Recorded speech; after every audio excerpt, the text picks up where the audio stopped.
Ahengu Shkodran ka pushtuar mbrëmjen e së hënës oborret karakteristike të banesës shkodrane, duke rikthyer traditën e bukur në kryeqytetin e artit dhe kulturës.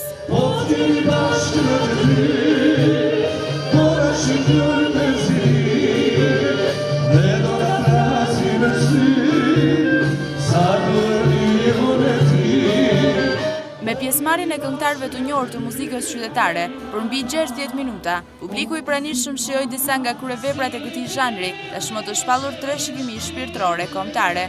Organizatorët e këtij aktiviteti, që vjen për të dytin vit radhazi, thonë se synimi është që të ruhet kjo traditë e bukur dhe të forcohet më tej për t'i çuar brezave të rinj të pastër dhe origjinale këtë muzikë. Nuk duhet ta mbajmë vetëm një ditë në vit këtë vlerë, por ajo do të promovohet ndoshta edhe në ambiente të tjera, nëpër shkolla, sidomos për të rritë, sepse ky është qëllimi, që mundësisht kjo vlerë e trashëguar mos të mbesin nëpër ambiente të mbyllura, nëpër libra, nëpër sektar, por ajo të përçohet edhe në brezin e ri. Duke dashur ne me bë tradit këtë event, që është shumë i bukur dhe ja vlen, sepse pasqyron gjithë trashëgimin shpirtëror të shkodranëve. Është kjo këngë që ne na ka rrit, na ka edukuar, kuptohet në brezin e këngëtarëve më të vjetër. Ne jemi munduar që këngën popullore shkodrane ta mbajmë ashtu të rregullt të pastër, siç është edhe vetë ajo.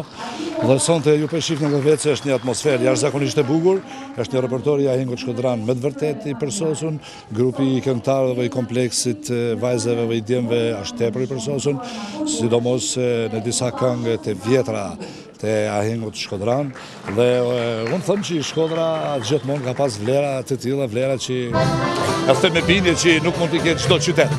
Ra në sy në këtë mbrëmje, prania e bylbylit të këngës popullore e qytetares shkodrane Big Ndoja, ndonse në një moshë të thyer, si dhe emrave të njohur të artit e kulturës. Ahengu Shkodran, kryevepër e trashëgimisë shpirtërore kombëtare, organizuar nga Bashkia e Shkodër dhe Qendra Kulturore Pjetër Gaci.